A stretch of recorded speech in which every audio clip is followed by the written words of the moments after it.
The world is saved.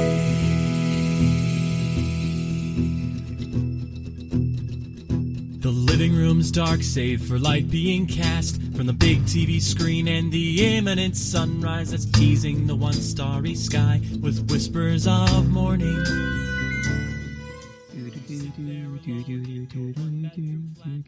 Dun dun dun dun dun dun dun dun dun dun dun dun dun dun. That's it. That's the whole episode.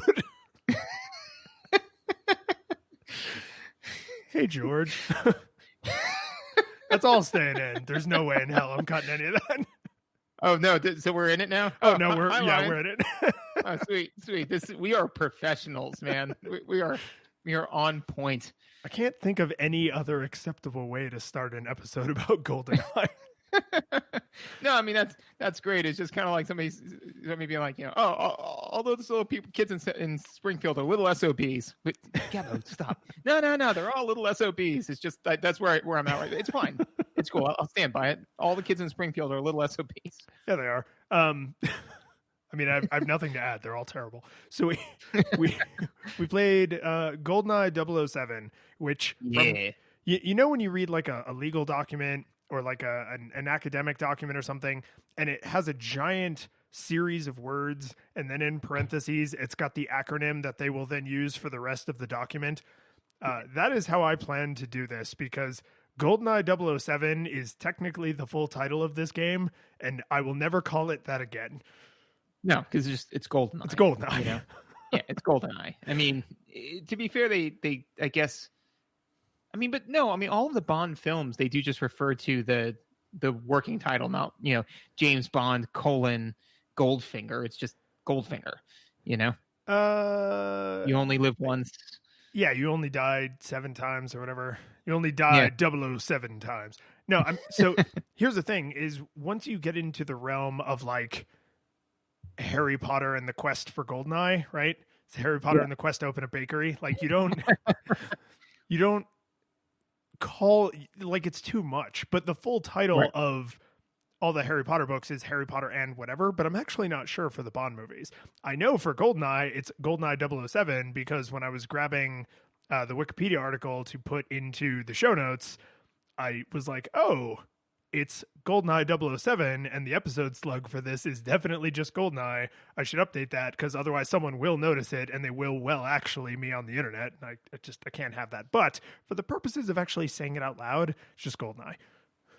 Yes, and so while you were talking about whatever you were talking about, I went ahead and Googled a list of Bond movies, and even Google knows better than to just.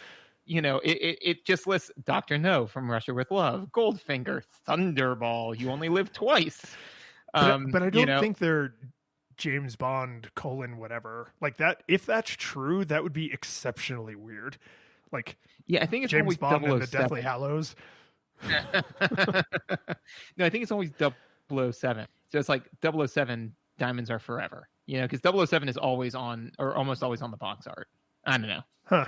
Yeah, marketing gets weird the more words you shove into a franchise title. Yep. But anyway, so we played this game. What are your nostalgia goggles for this game?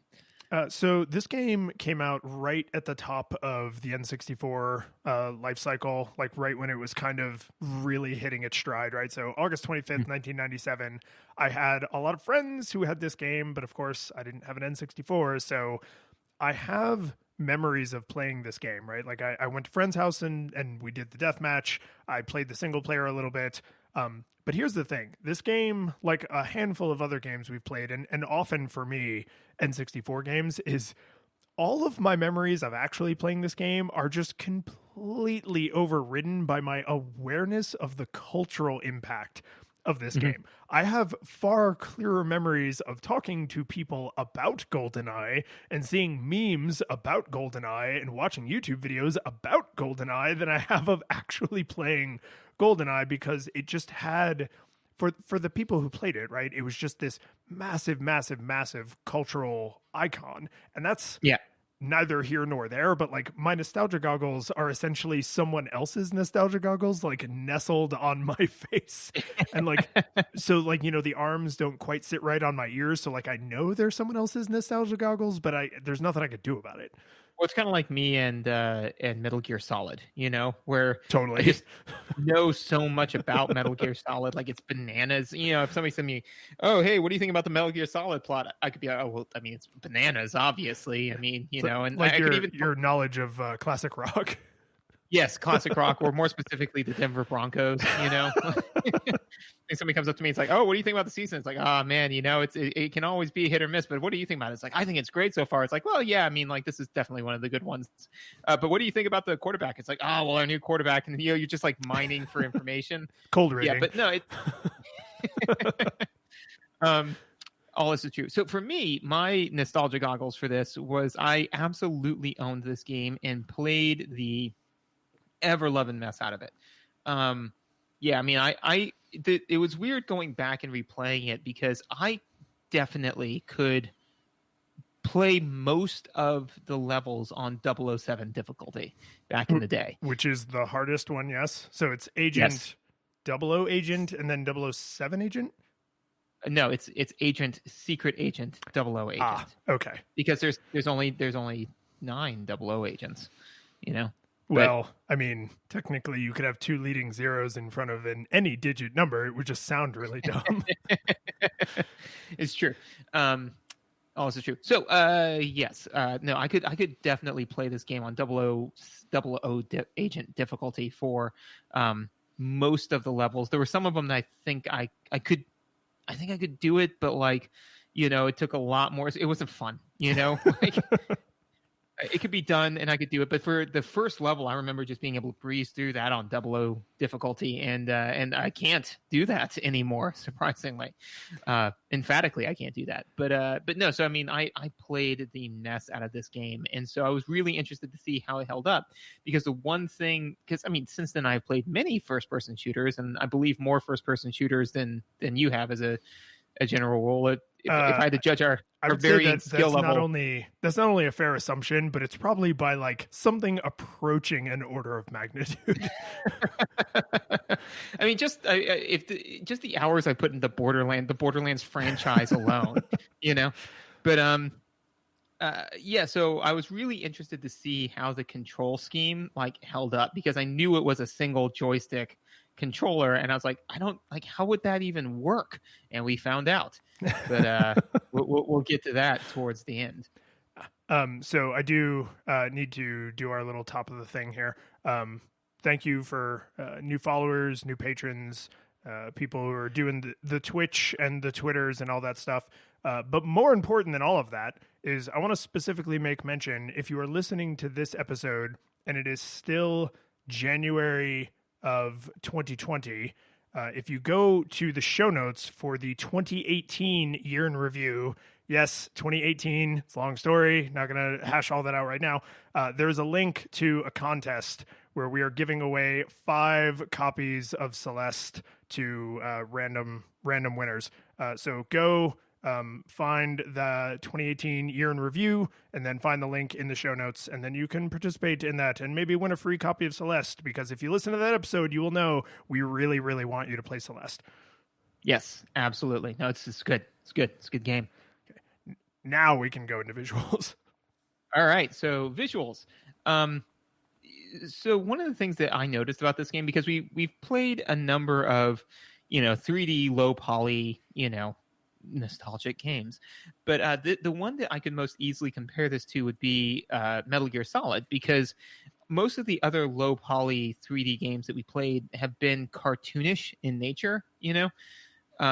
This one, on the other hand, is meant to be like real live humans, well, and not only realistic, but like real specific people who you could look at a photograph of them on the box. Right. And honestly, with that in mind, I think that those visuals held up really well, way better than I anticipated, honestly. And you're serious? You're serious? I'm dead serious, man. I think they look pretty good. No, I think the people look like people.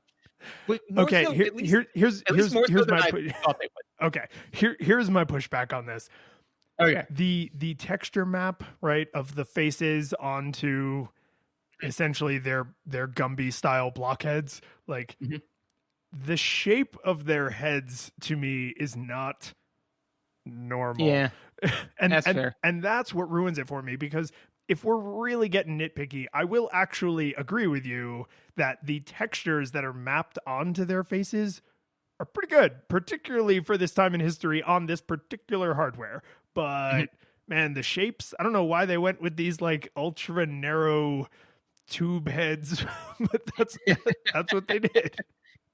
Yeah, no, to me, because honestly, I was okay. So the one thing I was worried about was going back to our Metal Gear Solid notes was why is everybody looking like they're sleepy? You know, with the The eyes. the You know, doll eyes. yeah, yeah. So for this one, I was expecting it to be like, oh man, this is just gonna be terrible. You know, but then when it showed like Pierce Brosnan, I'm like, yeah, that's Pierce Brosnan. You know, I could see that. You know, like when they showed Sean Beam, I was like, oh yeah, that's Sean Beam. Uh, so, like again, I don't think that they would win. I don't think that they would win any like art contest for hyper realistic art, but I don't think they'd win best Picasso impersonation either.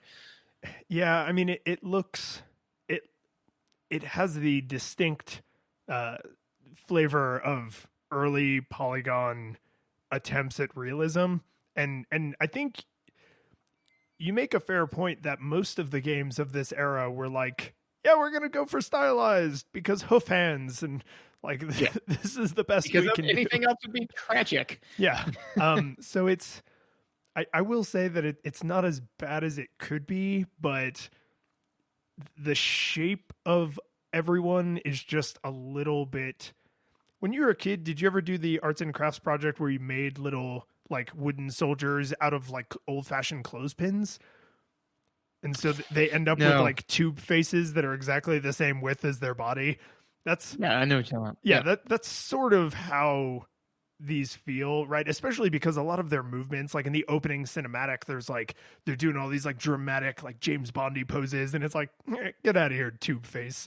Like it's just, I don't think it hurts anything. Like it's silly, but I mean, I still like Final Fantasy VII, even though all the characters have hoof hands. So like, I can Yeah. forgive that kind of thing, but I certainly don't have to praise it.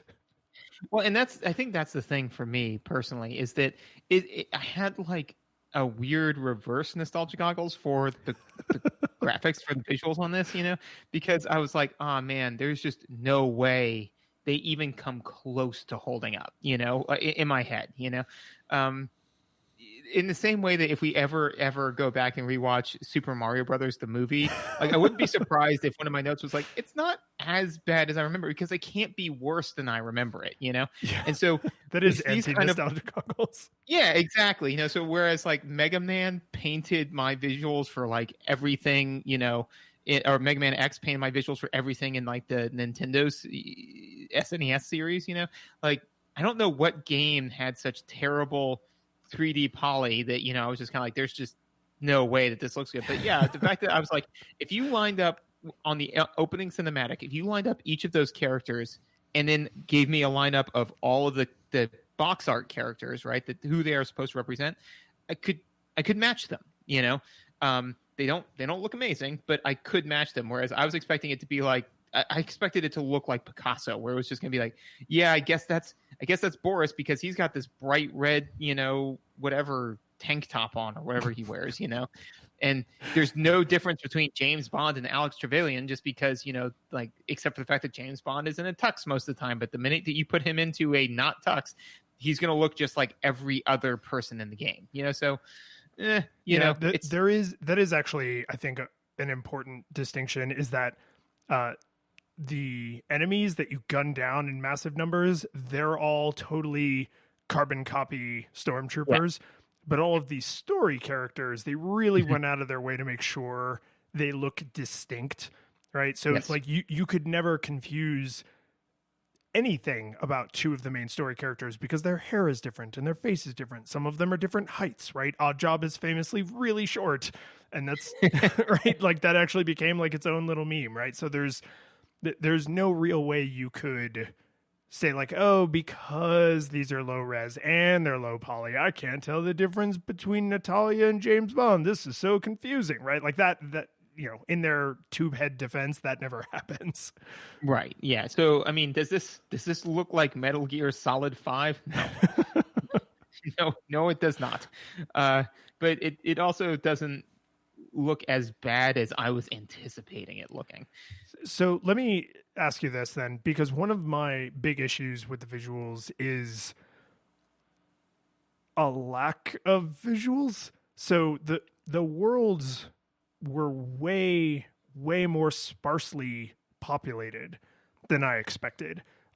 Especially when you're outside, where you have this feeling of the vast expanse, and because the draw distance isn't super far, like one of the snow levels when you're like breaking into the facility there, you're just kind of like out in like a white nothingness with gray walls in all directions, and there aren't like snow covered trees, and there aren't like, I don't know, like old decrepit buildings that are like covered and filling with snow. Like there's nothing in the world that is not directly related to what you're supposed to be doing, with very, very few exceptions. Like basically every single thing you see is relevant to your objectives, or there's an enemy hiding behind it, or both. Like, yeah. And that surprised me, because I think you could absolutely lob that exact same critique at Banjo-Kazooie or Mario 64, right? That the worlds, like if you really looked at the individual items placed in those worlds, especially in Mario 64, you could probably say like, oh, there's not really that much here. Like the world is fairly sparsely populated, but for some reason in GoldenEye 007, in GoldenEye, it just jumped out at me. Like I would be walking down like a little path, and I was just like, because I was playing on an easy difficulty, so there's maybe fewer enemies also. And so I'd be like walking down a little path, and I was just like, where the hell is everyone? Like, what is, am I in the wrong part of Russia? Like, what is happening right now? And so the individual objects themselves are usually, they look fine. You can tell what it is. You know, more or less you can tell if it's like something you need to interact with or not, but there's just not enough stuff. Yeah. And I mean, naturally, I would say that was probably a space limitation on the game. Totally. Yeah. Because I mean, like, there's a lot of game here. There's a lot of levels. There's a lot of different, and the levels do look very unique. Like like the bridge level is very different from the library level, which is very different than the nuclear silo level, which is very different than So, yeah, but I would definitely say that there were times when they built out too much level, and then other times when they built out not enough. So, for example, in the snow level, like there's just these vast expanses of nothingness, and I'm sure, yeah, if you played on 00 difficulty, that there's more bad guys, but whatever. But then when you get to the jungle level, there's not vast expanses of nothingness. There's just vast expanses of turrets that kill you. Just turrets and palm trees everywhere. And turret palm trees. But yeah, so in that one, I think they erred too far on the other side, where they made enemies too densely populated. So yeah, and I think that it would be very difficult, or it was difficult for me to, in this case, this type of game I think is really interesting. It was an interesting experience for me for how my nostalgia goggles interacted with it, because there were some places where I was like, oh, this is going to be terrible, and it was better, like the visuals of the people. There were other places where, like this, where I was like, oh, this, all that is in this room is the one, control panel that I need to interact with in order to open the door in the other room, Yeah. And it's like, this is supposed to be like a high-tech facility, and the only thing in this room is the one button that opens the one door. Right. Or, like you walk into a room and there are 3, vats in there to represent that science is happening. Yeah. And then the train level actually has a really egregious version of this. And this is what made me notice it the first time, is you have to like take out the brakes. Well, there's only literally one thing that you see in every single room, and it's the one thing that has brightly colored wires coming out of it. And I was like, I'll bet if I shoot that, and sure enough, it explodes. And I was like, oh, they gave it a destruction animation. This must matter, right? So like, instead of it being like, oh, I have to figure out how to stop the brakes, I was like, it's probably the only thing. I'll bet I'll bet the only thing does it. Well, and so two things. One is I think that is also a nostalgic audience because I mean, if you look at similar games in this style now, especially like Bethesda games, where literally you can pick up everything. I mean, you can get to your maximum carrying capacity in brooms, Or forks. yeah, or whatever your little piggy heart desires, you can Yeah. just pick up a near infinite sum of it until you cannot walk anymore. Yeah, that does feel too far in the other direction. Well, and that's the thing is I remember when, those games first came out, I was like, oh my God, like I can interact with everything. This is wild and spectacular and fantastic. And now I've just come to expect that I can interact with almost everything, So they very well. So I think that's kind of interesting other end of it where it's like, oh yeah, well, of course there's tons of stuff to flesh out the world. And it's like, nope, just the things you need to interact with. And this may have been an artifact of the time when they were like, we can't clutter up the room not because of a space issue, but because the player won't have any idea what to do. And that very well may have been justified because with the low poly, like I'm not sure if there were 5 things in a row that I'd know exactly what it was I was supposed to be interacting with. So yeah, but no, that definitely there's the stuff that you're supposed to be doing and nothing else. Well, and I will say that a good side effect of really sparse worlds is what you don't need is for your earpiece to go off and Natalia is like, it's right there, James. It's the one with the big red button, right? Mega Man, hey, Mega Man. Yes. Hey, listen. Yeah, that. Or some little stupid like text to pop up that's like, make sure you check all the red buttons in the room. And it's like, don't, right? Because I mean, because it'd be M, right? It'd be M doing that to you. Or it'd be like, James don't forget. Shut up! You're not my real mom. You're not my real M. Hashtag not my M. Although to be fair, that one was Dame Judy Dench. Dame. She'll always be Dame Judy Dench. Thank you. And she will always be my M. Yeah, she is. She's my M too. Hashtag always my M. But I do actually appreciate that mechanically they don't have to spoon feed you because the world is sort of spoon feeding you, right? Mm-hmm. But then when you go into a room and you're like, oh, here's the button to press to go through the door. Like I did notice because I'm intentionally trying to like look at every little nook and cranny of the world, but once I was like replaying levels and I was like in the same areas over and over again, like I stopped caring because I was just like, oh, I got to run in here and press the button, bink. Okay, now run over here through the door before it closes. Okay, run, right? So like it stopped mattering that there weren't 25 buttons in that room and I had to remember which was the right button to press. And if the positive side effect of that is I don't have M in my earpiece reminding me of all my basic 00 training, like that's fine. That to me seems like a fair trade-off. Yeah, right. So what did you think about the diegetic UI? So this is a perfect little transition because I can imagine them trying to provide in like a modern game, trying to provide the exact mechanic I was just railing against through diegetic UI, where it's like your watch goes off and you have a message from Q and he's explaining how to like use a key card in the locked door. And it's like, no, just make a game where that's not complicated because a 00 agent would know how to do that. Right. So right. They saved on all of those clunky mechanics by keeping the world sparse. But then the things that are there seem to be fairly well crafted, and the diegetic UI, the does it have a goofy name? The smartwatch, his Android watch, right? Yeah, I actually think it probably did have a goofy name at the time, but now it's just a smartwatch. Yeah, because we have the technology now. Like we have that. Aside from the lasers, we've got that watch. Yeah. So when when you pause and he lifts up his Fitbit and sees how many steps he's gotten that day, like it's actually.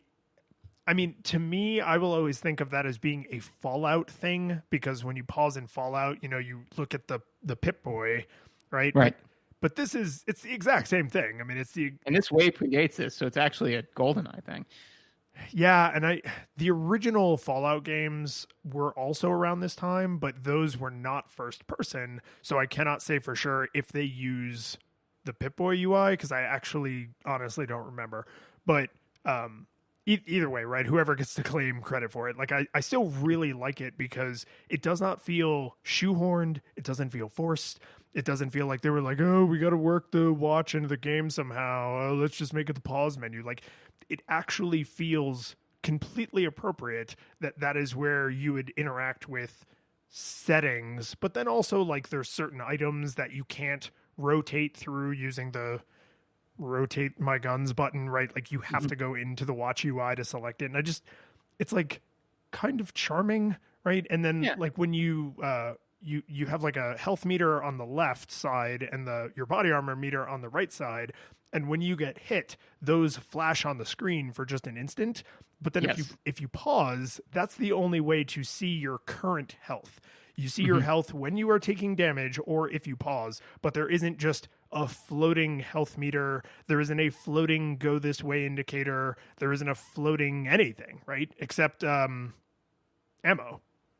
Right. And I think that's, to me, it helps with the immersion, because if you had a health bar up there, that's very gamey, So it just flashes you the information of like, hey, but the thing is that if you're being a good secret agent or 00 agent, you shouldn't be seeing that a whole lot. You should be sneaking around all super stealthy like, So yeah, you could definitely go large spans of time without really directly interacting with any real UI, just if you know what you're doing, which means that the better you get at the game, the less like a game it feels, and the more you get into like a rhythm of being the 00 agent. And I think that's given the constraints at the time, and especially the degree of pioneering that was being done at this time, where it's like, some people are like, how do you make a game? I mean, we're on the outer cusp of how do you make a game, but we're also in the beginning of let's add a whole nother dimension and see how all that plays out. So to say like, listen,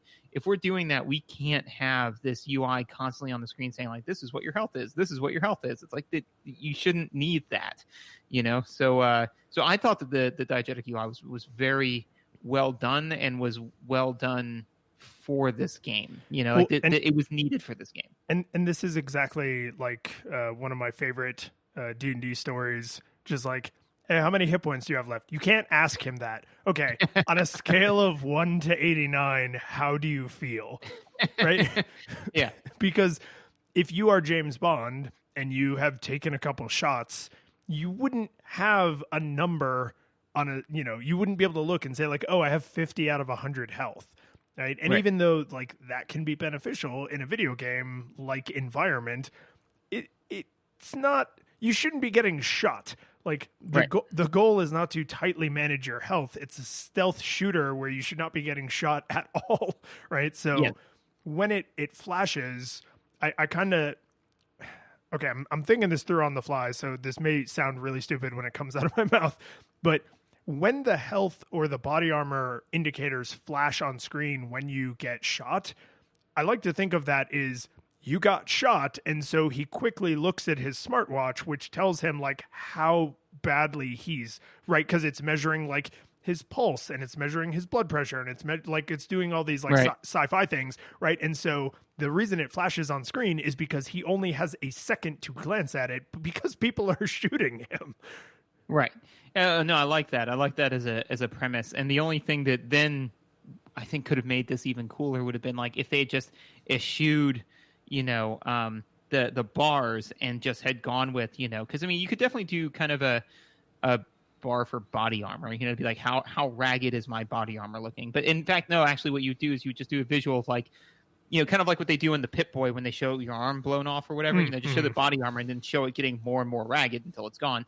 And then, just kind of do like, pulse, blood pressure, whatever. And then just kind of say, like good, fair, poor, critical, and kind of have like the heart rate like going. That's how they did it in the Resident Evil games. Yeah, stuff like that. Like that would have been really cool for them to do. But I could definitely imagine it being like him quickly glancing down at his watch. The one other thing for visuals that I wanted to make sure, I got a ton of stuff in mechanics, but the one other thing that I wanted to touch on in visuals is I don't know. It's so hard to say from this era, like which game was the first one that did this, but this was definitely one of, if I had to guess, it was bullet holes in the walls,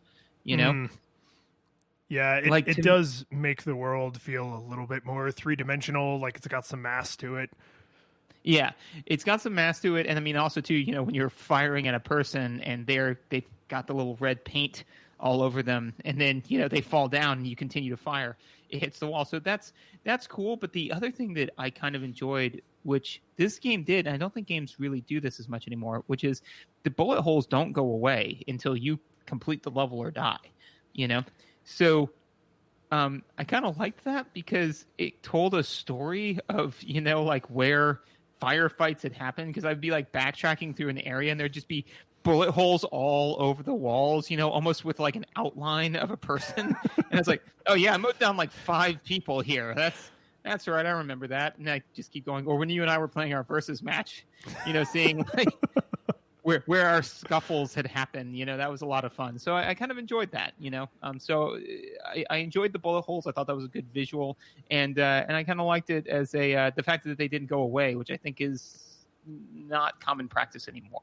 Yeah, and there's probably an upper limit to like, okay, we can store the location of 800 bullet holes in memory, and then when you get to 801, the first one goes away, right? Or maybe right. the one furthest from your location goes away, or something. But contrasting that against the sparsely populated world, I think I'm with you. I think I would totally prefer to see a record of my agency in the world than to have a beautiful diorama that seems to not even notice my passing. Yeah, and I remember this game definitely held on to them, and I forget which game it was, but I remember playing a later first-person shooter. It's probably Borderlands, which does not do this, right? Because no, I remember you see it for a second, but then like 2 seconds later, they literally fade away right in front of you.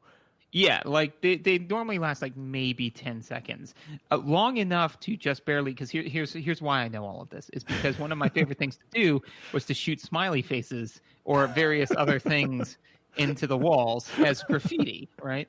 Which in paintball mode makes more sense, but it looks awesome, right? And so I know that the bullet holes in Borderland last just long enough to barely get a smiley face out before the first eye starts to fade away. But this one you don't have to rush. You can take your time, and like slowly blow holes in the wall. Be a craftsman, for God's sake.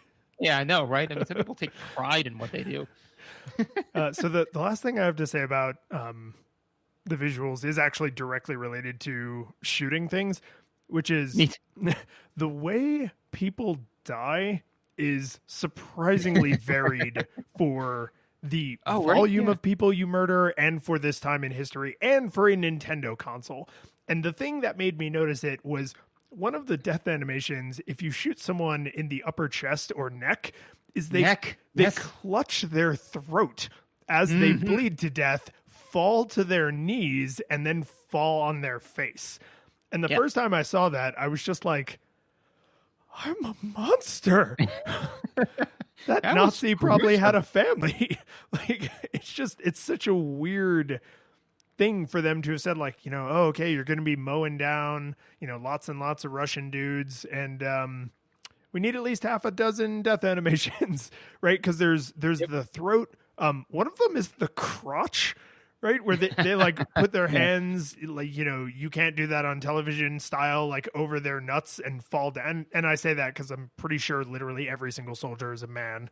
Yeah, I don't think you kill any women. In fact, even Borderlands 3, after Borderlands 1, 2, and 1.5 was the first time when they had female people that like attack you. Yeah. As like general throwaway baddies. Yeah. So there you go. Right. But it's, so they all like, or some of them hold their crotch and like fall over.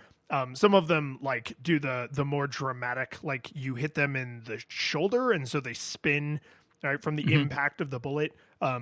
It also seems like certain animations are more likely to play for certain weapons because like certain guns pack more of a punch than other guns. Right. So like it's like the Magnum. Yeah. Like the Magnum. But it's like, that was one of those things that in my mind, because I noticed how I felt the world was very sparsely populated fairly early on.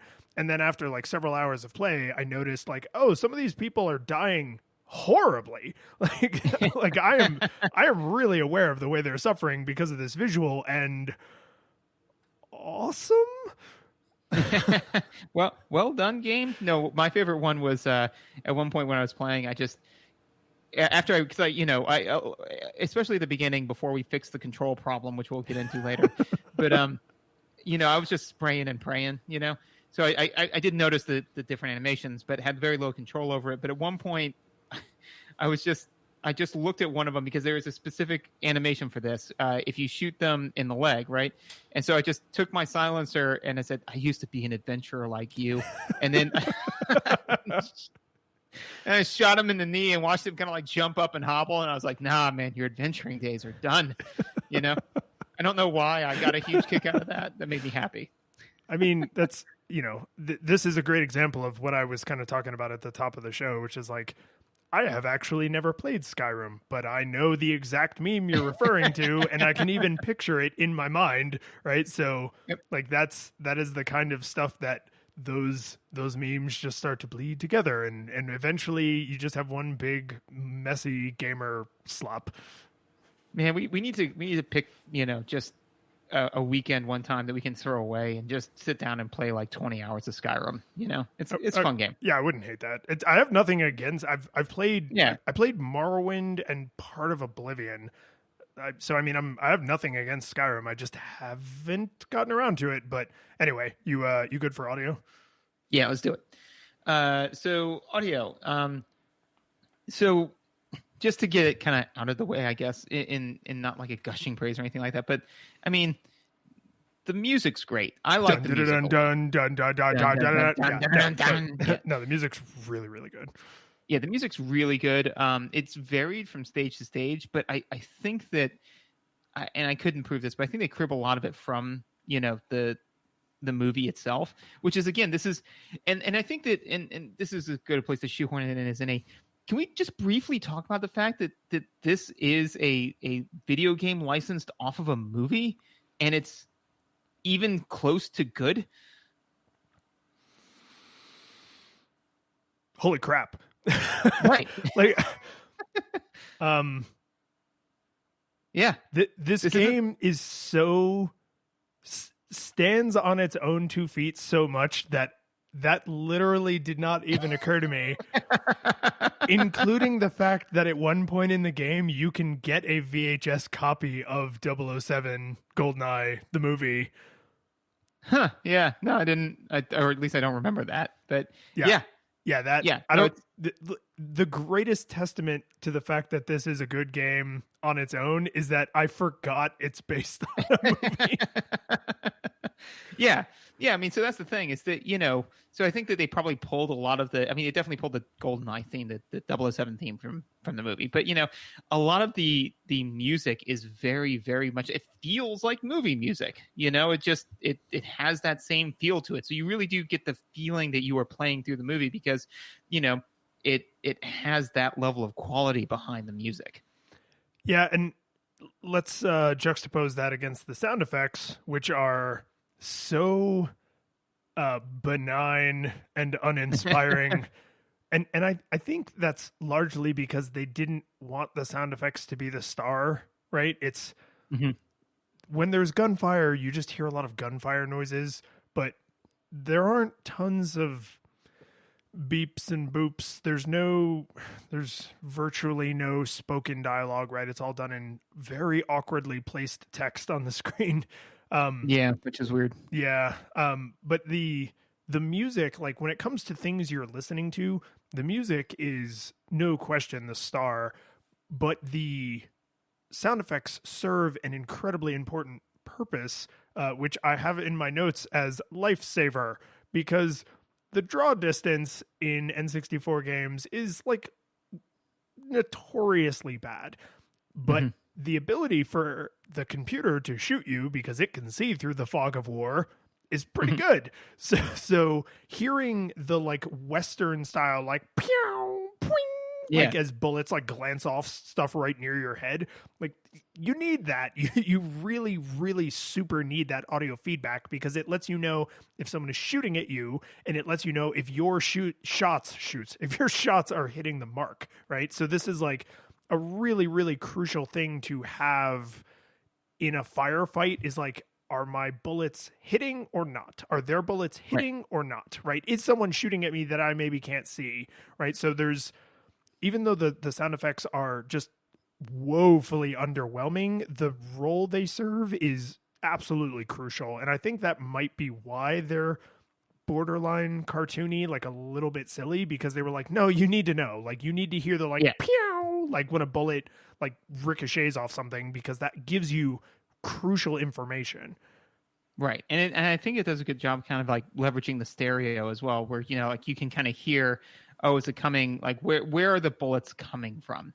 So especially if you wipe out everybody in front of you. I mean, I remember a number of times where I think it's in the first level where if you go do one of the side objectives where you go down through an area, there's people behind, like you're running down a hallway, but there's areas where people can be behind you. And so I'd be run and kill the two people in front of me and then keep running. And then I hear that, like that, bullet fire. And then I'd stop and be like, oh, wait. And then I'd turn around and ice that mother. But, it was really helpful to have that sound effect to gauge that. Also, too, and as you kind of mentioned, is, there is a difference between the sound effect it makes when you're hitting people versus not hitting people. Now, the sound effect it makes when you hit people is, I would assume, not at all the sound the bullet makes when it hits people.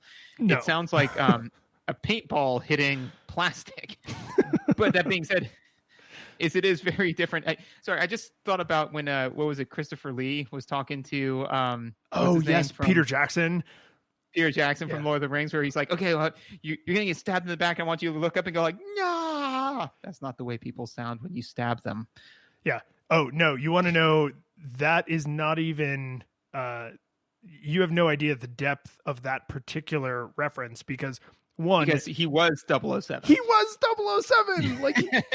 Like he was the dude that like the books are or he's one of the guys that like it was originally based on. Like that's amazing. And also, if someone who looks like that and sounds like that tells you that that's not what it sounds like when you get stabbed, like there's no follow-up questions. There's no asking for clarification. There's no pushback. You just say, yes, Mr. Lee.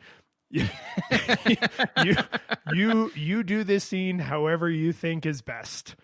Yes, you do you. Just don't do me. I think I forgot what I was going to say with that. But yeah, so basically that's that's what it was. Is that Christopher Lee was obviously not called in to consult on the bullet sounds on this particular game. No, because otherwise this game would have been way darker. Yeah, no, I think they probably called him in to consult, and he gave his notes, and they're like, all right, so we just made Resident Evil. We got to scale it back a notch. Whoops. I will say my one complaint about the music is unlike a lot of modern games, basically every modern game, and unlike a lot of much older games where enterprising people have done clever things with software, I didn't have a very easy time finding this music. Like you can get it, but it's not like it's kind of, in like the early days of Napster where every song seemed to be just a random string of words for the title and all the MP3 data is completely wrong. And I was kind of bummed because I was like, this is totally a video game soundtrack that I would like add to my collection of video game soundtracks that I listen to sometimes. And it's just not, I didn't come across any that I felt like were high quality, and there's nothing to reference it against, right? Like if you steal an Aerosmith album or something, like you can go look at the real album and rename all the MP3s, right? And that's what people on Napster used to do. But if you rip off a game or a movie there is no official soundtrack, then it's like, what do I just call them for like each level or whatever, right? And it just like, it sucks some of the joy out of it when you're like, oh, track 1. Right. So I was a little bummed because I was like, some of these songs are good enough that like this, it's, as you said, it is good movie music, and that makes it good background music, right? Like I could totally work to this sort of music. So this is a purely philosophical question, but can because I mean it's really neither here nor there, but can you hold the game accountable for its music not being readily available? No, and I'm not holding the game accountable. I'm just commenting. Yeah. Okay. Yeah. I mean, and even if you were like, it's like I said, it's neither here nor there. But I was just kind of like, yeah, no, that does suck. I don't know if that's really in the purview of like the now it would yes, be. exactly. Yes. Now I would hold them accountable 100%. If I wanted to listen to the Hollow Knight soundtrack, which I do, right, and I couldn't get it, or if I wanted to listen to the Shovel Knight soundtrack, which I do, and I couldn't get it, I would be super pissed because it's like, come on, you're an indie dev shop. Like, why can I not stream this in like a million different places? But yeah, I mean, at this time in history, and particularly because this is a licensed game movie, there's a chance that they don't actually have the rights to distribute the music anyway, right? Some of this music is definitely written for the game, but some of it is definitely pulled, like it's what you would legally consider a performance, right? So they performed this already composed music for the game, but they might not have the license to redistribute that performance outside of the context of the game. So yeah, I mean, this is like, we're way off in the weeds now, but like, this is all to say, like, this music is good enough that I would actually just have this on in the background, but there's no great way to do that. There are okay ways to do it. There's no great ways. You have anything else for audio? I do not. So gameplay / controls, and I say gameplay / controls because we gotta talk about the controls. So, all right, first person shooter with one analog stick. That's boo. I mean, it's bad. It's real bad. And so we played this on a Twitch stream, right? Which I assume is still available for the populace, where they can see how badly I pwned you. So the full recording Twitch keeps for a little while, but I highlighted 2 entire matches. So those nice. Highlights will be there indefinitely. So yes, you can go and find my Twitch stream and find the highlights of you pwning the crap out of me. Do you want to guess which 2 matches I kept? The grenade launchers, throwing knives, and slappers.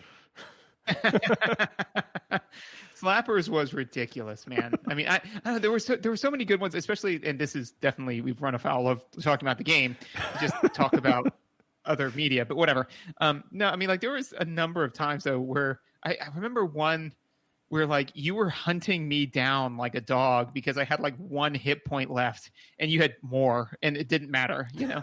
And so then all of a sudden, like, I found some body armor. I was like, oh, the tables have turned. And then like just the amount of bravado and confidence that just having that body armor and stuff, because if you got body armor, you're a god. If you don't have body armor, you're naked, basically. So I think this is an important place to mention something you said offhandedly a second ago, which is we both played the legit single player with the garbage original controls, and we suffered through that nonsense.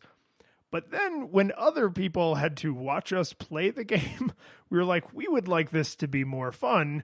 And so there are ways that I will not outline. There are no links to this in the show notes because I won't openly support this, but you don't have to work very hard to find versions of this game that support modern controls. And so on the Twitch stream, to make us shooting each other more fun, we did that with modern controls, but we did everything else the legit old-fashioned cartridge single stick way, and it was terrible. But so those 2 things are distinct events in history. Right. So yeah, we played it with the old garbage modern control or garbage old controls, and man, it was atrocious. I was really happy with the way that we were able to figure out how to kludge a controller to mimic modern controls. But basically, the way this works is that you look up and down using the analog stick and move. No, you sorry, that's what it is. You forward move and backward with the analog stick, and you turn left and right. Yeah, so you move forward and backwards, and you look left and right. And with the C stick, you move left and right and look up and down. Which the best way to think about it is, imagine how you would move through the world if your neck was broken and in a brace. So every time you wanted to turn your head, you had to turn your entire body, and now that's the direction you're facing. Yeah, I think we called it the Batman controls, right? Yeah, because it's the Yep. But so, and this is just one of those ones where it's like, I feel like when I'm talking to Teddy, my son, and I'm just kind of like, oh, dude, I see your logic and just so close, but not quite it, because they were like, well, obviously we've got one analog stick, so you've got to move forwards and backwards, so that's got to be forwards and backwards. And I mean, like, we'll just make everything generally on that on the shooting plane, and then if you want to strafe, which is a cool, fun extra thing you can do, but then you can use the C sticks, and if you want to like look up to aim, then that's a cool extra thing that you can do. I mean, they wouldn't have known that that's 110% necessary, and that every other game after it would map a very specific way, but at the same point in time is such an astronomical miss that it almost makes the game unplayable. Well, and I was thinking about this because the controls are essentially what you would have if you mapped the way you use a mouse to the thumbstick and the WASD to the C buttons, except the left and rights are reversed, right? And so what you end up with is the idea of mouse controls, except horrible. Like the thing I'm likely to be doing in bulk is moving forwards and backwards, but the thing that I need to do with like a lot of precision and suddenly is changing my orientation, right? And so the reason a lot of people are diehard mouse and keyboard people when it comes to shooters is because a mouse is a precision tool, and the mouse is the one you use for orienting yourself. And then the clumsy WASD keys are what you use for forwards and backwards and strafing, right? And so you have two tools that are very, very different and very, very good at their respective tasks. When they moved this to the N64 controller, they said, what if we did that, but halfway the opposite and worse? It's just like, no. What if not that? And honestly, and then I'll stop bragging on this, is the control scheme was so difficult to manage. It gave me motion sickness, because I remember I was playing it over at your house, and like, because of the amount that you have to move the camera in order to navigate the world. So like, generally, I can walk around a pillar and never take my eyes off the pillar in a modern game very easily. This game, it's almost impossible, so because of that, you're looking around the room constantly and then moving, and that actually, and I don't get motion sickness. I mean, I can sit there and read in a car for days and not have any issues. It gave me motion sickness, so I was like, ooh, is this like, I gotta stop playing this for a little bit. And so that's another thing when thinking about like, should you recommend this? Does it require nostalgia goggles? It may require like motion sickness goggles, because it's a real problem. What's that, the drug? It's like diazepam or some. Oh yeah. No, there's some like seasickness drug. Yeah, Dramamine. Yeah, so that's it's like the way like some games have seizure warnings. This has like take your Dramamine. Yeah, no, I remember that because it's from A Few Good Men, where he's like, take Dramamine. Is Dramamine going to stop me from getting shot? No, it stops you from getting seasick. You get seasick. He goes, I get seasick because I'm afraid that we're going to run into a giant rock. I don't think Dramamine's going to help me. Anyways, but yeah, so the controls are hot garbage. And actually, this is a quick little segue into mechanics. There is super duper aim assist, and I know this because of the garbage controls. So you can turn it off, but it's on by default and is very welcome. So one of the nice things that this game does is when it does give you aim assist, which it is always doing, which is super duper welcome, is that it actually moves the gun to show you where it's assisting your aim, which not all games do. Some of them just kind of help you on the back end. Yeah, it does look sort of weird, but I think I do oddly prefer it. Yeah, I do, because to me, it's like the game's being honest with me. It's like, look, you asked for aim assist. This is us tweaking your aim. So A, it let me know that it was working. And B, it let me know that it was working, as opposed to other games where it's like aim assist on, and they're like, yeah, you're doing great, champ. I know you shot at the wall, but we're just going to curve your bullet around and make it hit the bad guy, a la that one terrible movie. It has the best line from Morgan Freeman ever, but ooh, which line? It's at the very end. Where what was the name of the movie again? God, it's something. Whatever. It's an Angelina Jolie vehicle. Uncharted or Yeah, yeah, it's Unstoppable, Unkillable, yeah, whatever. bendy bullets. So it's at the very end of the movie where he's standing up like as the leader who is like the old sage wise leader, where he's saying like, so we have two options. We can either forego our entire way of life, or we can kill this motherfucker right now. Yes, I remember that. That is no question the moment that movie gets redeemed. Because you think for sure that she's like convinced him and that they're going to like stop being weird bullet bending assassins or whatever the hell the story of that movie was. And then he's just like, nope. Nope. And just listening to Morgan Freeman and his beautiful fatherly paced voice just drop an F-bomb like that, I was like, ooh, this was suddenly I feel like I've made my $11 back, or whatever movies cost back in the 70s or whenever we went to go see that. Your sense of timing and the economy is just all over the place. Just throw it all into a bag and shake it up. But yeah, so I like the fact that A, there was aim assist because, oh my God, I needed that aim assist. And B, that it actually did move the gun to assist your aim. Yeah. So I want to talk about a couple of the mechanics, and I'm going to go ahead and bring this one up because when I realized I had feelings about this, I was like, ooh, so cycle time.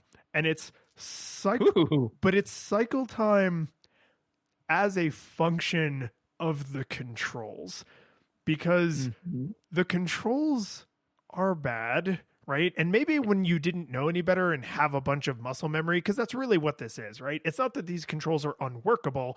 It's that I have 15 years of muscle memory telling me this is not the right way to do it, right? Because the second because I only used the hacked out controls when we were playing Versus, and my performance instantly went up by orders of magnitude, right? Just like just so much better. So the controls led to a lot of what I decided are unreasonable deaths, right? There were a lot of times that I died or I failed a mission or something went wrong. And I was like, okay, now I have to start the level over, but not because I, the player, did something wrong. It's because I feel like the controls have screwed me over. And this is, I think, no different than if you were playing a game like Celeste and it had sloppy platforming controls. No instantaneous cycle time in the universe would be good enough to make up for that, because you're like, no, the entire point of this game is super tight platforming, right? The entire point of the GoldenEye game is to feel like James Bond and to like be the secret agent, like, drop in MFers left and right, and there's no sex scene in this game, but presumably he gets the girl, right? I'm sure in the movie he gets the girl, right? Or gets a girl. James Bond does not go to bed alone. So to have a level like, say, the jungle level, which is the one that made me stop playing the single player campaign, where I would be, I don't know, in game probably a foot or two away from the turret with my gun pointed directly at it, and somehow I'm missing it, and then the turret would murder me and I would die and I would have to start the whole level over again. I was like, this cycle time is not unreasonable. It is not unreasonable to make me do the entire mission successfully, because that's realistic. James Bond cannot die and respawn midway through the mission. He needs to do the entire mission successfully. And so I was actually okay with the mechanic of starting the entire mission over. But every time I died, because I felt like the controls had betrayed me, which was a lot of my deaths, like most of my deaths, that made me feel like, no, you should have respawned me in the middle of the level, because that wasn't my fault. Like, you're punishing me for your shortcomings. And so I realized, like, and this is true like of mechanics or of anything else, but because the controls in this are so unique in the grand arc of history, like single stick shooters did not win out historically. So no, they did not. So like every time I died, I didn't feel like, oh, the auto aim sucked, or oh, this level is poorly designed, or there were too many enemies in this hallway, or they don't give you enough health, or whatever. Like, no, I always felt like it was the controls' fault, and that made the cycle time unacceptable. So it was like this idea of like cycle time as a function of controls is like, as your controls get worse, your cycle time also needs to get shorter. So interestingly, so because I've been kind of kicking around this theory for a little bit, and I want to see, as a good scientist, is see if I can, if it will pan out against critique, right? So looking at cycle time as a function of failure spectrum, right? So the premise is the larger the failure spectrum, right, the longer your cycle time could be. So basically the idea is that, like if you've got, your cycle time can be longer if you've just got an egregious amount of health, so like you can afford to take a lot of damage before, all of a sudden you're forced to be like, no, you've gotten hit 15 times, go back and do it again. The same thing with like, modern shooters and things like that, where they have like invisible checkpoints, but at the same point in time, you can take a number of shots or alert people or what have you. So what I think is happening here is that the failure spectrum is suddenly shortened in a way that you're not expecting, right? Which is that because the controls suddenly and egregiously fail you, you're going through the mission, you're doing pretty well, and then you point at a turret and you're like, okay, I'm going to now take out this turret, and then for whatever reason, because the controls screw you, you fail, right? So now instead of being a failure spectrum where you've made several mistakes, you have made one, right? You have failed to accurately target that turret, and because of that, it murder housed you, which is now taking a broad failure spectrum of I can take 15 hits until I die, and artificially shortening it to like one mistake. You made one mistake. You screwed up on the controls once in one time, right? Which is basically akin to having one hit point, which is why all of a sudden the cycle time now feels egregiously short. Mm-hmm. Or egregiously sorry, way too long. Yeah. Egregiously long, right? It's because your failure spectrum became way too small suddenly, And so I think that may be the reasoning behind why it suddenly, like when the controls betray you, you're like, well, I made a mistake. I should be set back 10 minutes, or 5 minutes or however long it is. Yeah. I think that's a good way to put it, right? Because from my point of view, I made a single mistake. From the game's point of view, I was making tons of mistakes. And it's like from the game's point of view, you were aggressively making that same mistake over and over again, belligerently. Yeah. And that's it's unfiring on all cylinders, right? It's immersion breaking. It's not fun. It reminds you very much that you're playing a video game because now you're staring at this stupid W-shaped controller in your hand, cursing whoever designed it. Like it robs you of basically all the enjoyment. In fact, it even goes so far as to ruin the music, because when you die, you get the dying music, which you stop being a fan of, right? Because the first couple times you die and it's like the like Telecaster guitar, like slow strum through the chord, you're like, ooh, that was such a James Bond way to eat it. But then the 500th time you've died because the controls screwed you over, you're like, no, I don't think James Bond is a zombie that just keeps getting brought back by voodoo magic. I'm pretty sure these controls just suck. Right. One thing though that does that nicely leads me into is there are no health drops in this game, or at least none that I could see or find. I'm glad to hear you say that, because you played on essentially hard and I played on essentially easy, and I also found no health drops. So I was like, if this game has health drops and I'm somehow just not coming across them, how useful are they? If on easy I can't find them, but then I came to accept the reality of the mechanic. Right, which I really like in this game is that there is body armor, and body armor is replaceable, replenishable, and depending on your difficulty, somewhat abundant, right? So that's the thing, is that you don't need health drops, right? Is because if you eat through all of your body armor, you start eating through your health, then your quote unquote health drop is the body armor. It gives you an entirely additional health gauge, right? But I really like that as far as immersion, because like, you could be bleeding from your eyes and then throw on a new bulletproof vest and be like, okay, I can now take more damage because I basically put on armor, right? But every other way games try to make you regain health on the fly is just inherently unrealistic, because human beings just straight up do not operate that way.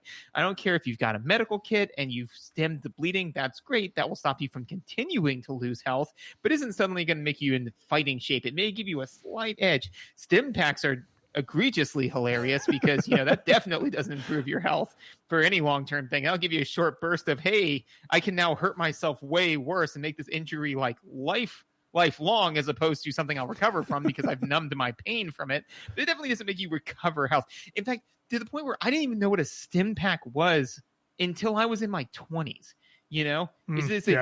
It's a shot of stimulants, and I was like, oh, yeah, I didn't know what it was. I just knew it gave you health in video games. I didn't know it could potentially be a real thing. So all that being said, the fact that they said, okay, none of that.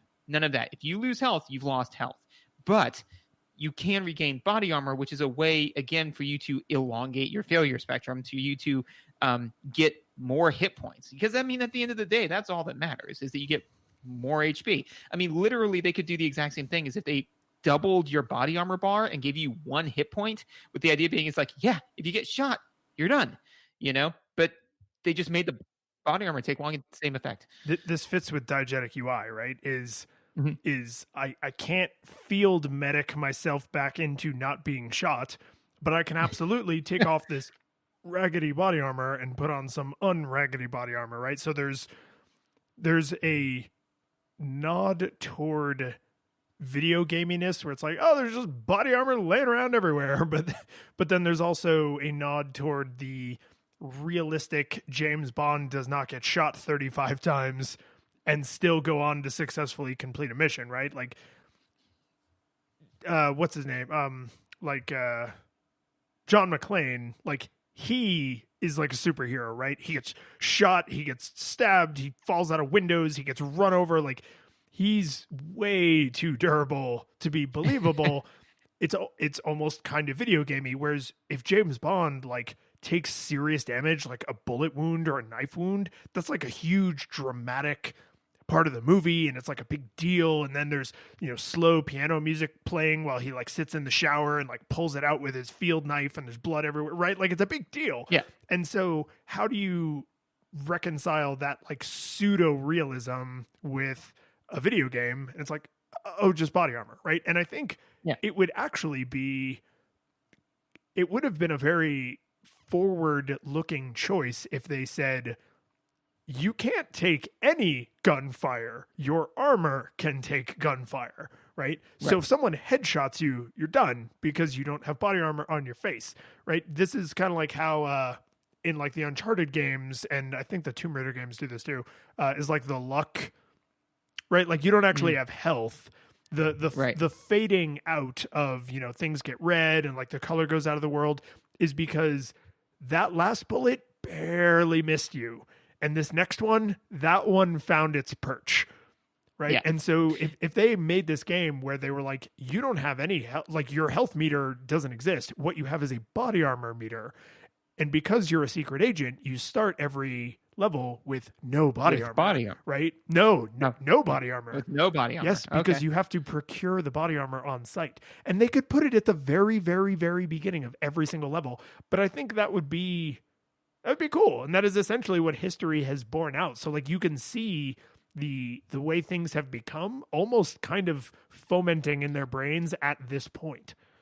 Yeah, the two changes that I would make is that, one, I think that you're right, is that depending on the mission, you should either start with or without body armor, which is a great way to modulate difficulty and a great way to kind of embody in the place. So like in the one where you're trying to infiltrate the dam, right? Well, yeah, you'd be wearing body armor. They'd send you in with body armor, but in one where, you're dropped into the jungle all willy-nilly, like after 15 other things have gone on, then no, you wouldn't have body armor.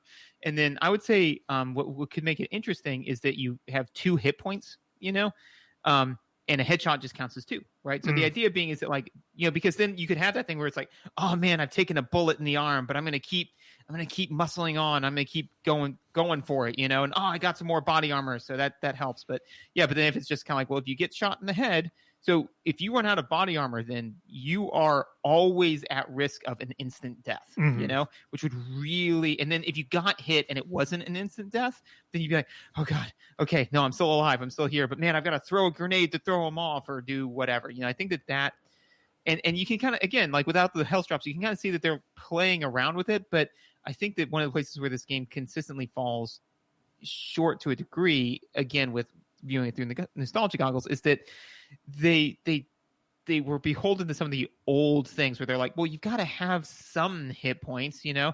Oh, well, you've got to have, you can't give somebody control of the camera and, you know, strafing at the same time, like, or strafing isn't something you have to do all the time, you know, like things like that, where it's like, no, so close, just a little bit.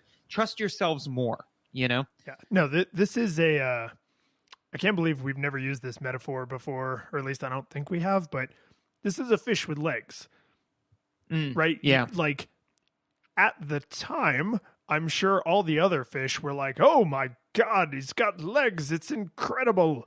But now with the, you know, with the way things have continued to evolve, all of the primates are like, look at that stupid fish with legs. So dumb. Dumb fish. Right? Like it's just it was a necessary step, but it was by no means what any part of history other than when it was the present would consider the destination. And I would even go so far as to say that the present probably didn't consider it the destination because anyone who played first-person shooters as their genre, they recognized the difference between playing Doom or Quake or Wolfenstein, which were all contemporaries and several of which predated this by years, right? With a keyboard and mouse, though. And right, so like those people probably picked this up and were like, oh, wow, a console-based first-person shooter. Oh, my God, it's horrible, right? But for people like you and me who didn't have necessarily gaming PCs laying around, or maybe like those games were too violent and our parents wouldn't let us play them, or whatever the case might have been, like this fish with legs was probably completely serviceable, and now it is only looking back as evolved super primates that were like, fish with legs, weird. Ew, it's gross. There's one other thing that I want to make sure that we touch on mechanics and gameplay, which is the difficulty settings. I love the mess out of the difficulty settings on this, and here's why.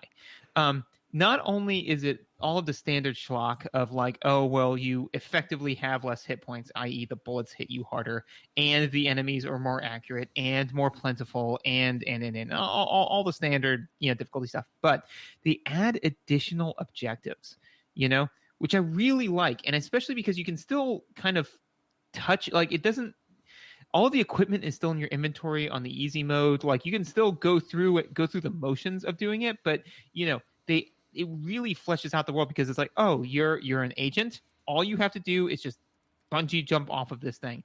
Oh, you're a secret agent. Well, you need to do that, and you also need to disable all of the alarms. Oh, you're a 00 agent. Well, you need to disable all of the alarms. You need to upload this. You need to do this, and so it puts you through a more intense meat grinder for way longer because you've got to go more places and do more things and do them more expertly. You have to do them more like a spy, you know, and I really like that. I know other games do that, but I feel like it's rarer than we normally think.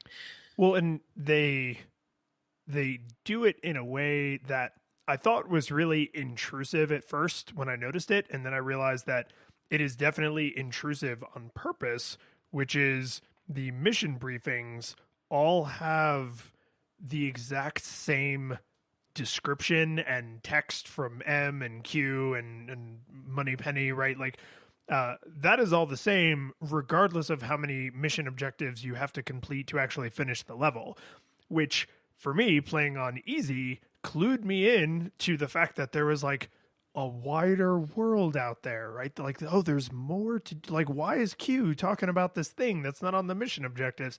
Oh, I wonder if I was playing on the harder difficulties, if that would be a mission objective and it's not just flavor text. And then I confirmed it without switching to a harder difficulty because in one of, I think it's the level right before the train level where you're in like the depot, like before you board the train, I think. And there's like a safe with like a key and there's like this other thing that you can like blow up or something.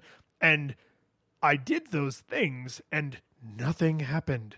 It didn't say like destroyed the thing or unlocked the safe and got the VHS copy of 007, right? Like there was no indication that what I did was like mattered at all. And in a game where there is no superfluous stuff, and the fact that that safe is there means that safe matters, and the fact that you can disable this thing or blow that thing up or turn this thing on or off, like if it's there, it must matter. And so combining that with the detailed flavor text that specifically called out these parts of the world, I was like, oh, these are the things I will be tasked with doing on the harder difficulties, but they still let you do it on the easier difficulties so that when you see it later, it's not completely foreign to you. Like, this is Right. a great way to make the world feel consistent, but make my ability as a player feel like it's improving. Like, oh, this mission, before I could only do this one on agent and there's only 2 objectives, but now I can do it on, 00 agent, and there's 5 objectives, and I can do it all even without getting the secret body armor, right? Like there's no avatar growth. It's all player growth, which is, I think, pretty impressive for a silly movie-based James Bond shooter on the N64 with a single control stick. Like, that level of forethought about the game design is pretty damn impressive. Yes. No, absolutely. And that's all I got. You got anything else you want to hit on? Before we wrap it up, I do have this one story I want to share with you. I think part of this may have happened on stream, but I don't know if that recording is still up there because, they phase out unless you make a highlight or a clip. The train level. So at the end of the train level, you get locked in a room and they're like, oh, hey, we're going to blow you up and then you'll be dead. Ha ha ha. And there's a panel in the floor and you have a watch laser and you have to use your watch laser to shoot off. I think it's something like 75,000 little metal brackets. Yeah, I think it's... Well, would it be a factor of 2 though, right? What do you mean? Well, like, it'd be like, because it'd be computers, it'd be like X to the like 2 to the X, right? No, they can represent other numbers. No. I'm pretty sure. Okay, yeah. So it's 2 to the 800th power little stupid metal things you have to shoot off. You only have 300 shots. The thing goes through ammunition basically instantaneously. So you press the button and it's like, oh, it's empty. And so this was the thing that almost made me stop playing the game until I learned how to lock the targeting mode on. Because by default, you have to hold the button, but you can switch it to making it a toggle. And so you have to sit there and aim at your feet with these jank controls, and you have to shoot this stupid little panel out, and you have 60 seconds because they're going to blow you up, right? So you have to do precision shooting, which is already not something they should require you to do. And you have to, in fact, they have entire mechanics we talked about with the auto aiming where they don't require you to do precision shooting. So you have to do precision shooting with these terrible controls under time pressure. And this is the very, very, very end of the level. So if you die, you have to literally replay the entire level. So I probably did, I don't know, realistically, it was probably 15 or 20 attempts it took me to beat this stupid level because I just couldn't. My brain just would not wrap itself around these controls. And I was like, I know it needs to be done. I just can't make my thumb, not thumbs. I can't make my thumb do it. And it was driving me nuts. And the thing that really almost made me throw my controller, and everybody says like, oh man, it was such a controller throwing moment. This was the one that I seriously, like, I had actually wound my arm back and I was going to smash this thing into the ground. You cannot duck and you cannot jump in this game. There is no way to duck. There's no way to jump. It is never required or expected, and it never happens accidentally. You can't walk off a ledge and fall because the game does not have a concept of gravity, right? You cannot duck. You cannot jump. I finally, on like attempt number 600, shot this stupid panel out, and I fell through it, and then somehow leapt back up into the train car just as it was exploding. And I'm not kidding, man. I swung my arm all the way back and my brain was just like, don't. You're better than this. And if you cannot throw this controller now, you'll never throw a controller. Because jumping back into the exploding train car was not only not what I wanted to do, but literally inputs that should be impossible for me to give to the game, right? It's not like, Right. oh man, I totally pressed X. And they're like, nah, dude, you didn't press X. And I'm like, nah, dude, I totally pressed X. There is no button on the controller that is jump back up into the exploding train car. But I swear to God it happened. And I'm thinking now, this must not have happened on stream because I definitely would have made a clip of this if I, like, I will try and find it if I can to prove that I'm not insane. But this, oh, God, George, it was heartbreaking. It was just utterly heartbreaking. But I did, Well, I mean, I did overcome. Well, especially because by your estimate, right, is that there was 6.66 times 10 to the 240th, which, assuming that each one took you 1 second, right? That would be 1.11 times 10 to the 239th minutes. Also known as, this is not going down nearly fast enough. 1.85 times 237th hours. Right? Let's run this to ground. To the 235th days, 233rd years. This is well longer than the universe has existed. Yeah, and you have to do this in 60 seconds. It's and very you hard. did it 15 times. Yes. Like, the universe was born and destroyed more times than we can count in the amount of time. I mean, dude, that's... Because, I mean, I assume in some of these iterations, you had to wait for GoldenEye to exist in the universe and then play it for a period of time. I mean... I'm very you're patient. the Time Lord. I'm very patient. Clearly, you have become as such over the eons that you have now lived playing this game. Yes. So all praise your one true time god. Woo! I mean, even in the Room of Spirit and Time, you couldn't get this stuff accomplished. But that was fun. I like math. Numbers are fun. So all that being said, in your viewpoint, did it hold up? So this, I struggled with this in ways that I think are very unique to this game. If all you are going to do is sit down and play the single player with an N64 controller, and you have played modern shooters since you last played this game, then no, this game does not hold up and you will not enjoy it and it'll be terrible. If somehow you have not played any other games but retained this muscle memory, then yeah, it'll probably hold up fine. But what I would actually recommend to people is something that I have like a little trouble recommending, although I'm going to do it anyway, which is buy a real copy of this game if you don't have it, and then put it in a box and go download a hacked ROM that lets you either play with dual sticks or with a mouse and keyboard and enjoy the ever-loving crap out of it. Because the weird graphics and the sparsely populated world, like those things are very of their time, right? The low draw distance and the poly faces and everything, like those things are very of their time, but none of them ruin the experience. And if you can play this with someone else, the deathmatch experience 100% held up. Absolutely. I don't even normally go out for these kinds of games, and we were laughing ourselves stupid. Like, it was so fun. So damn fun. And that's really, I think that's really the crux of it, is if you can play this with other people using modern controls, do it. Like, do it, no question.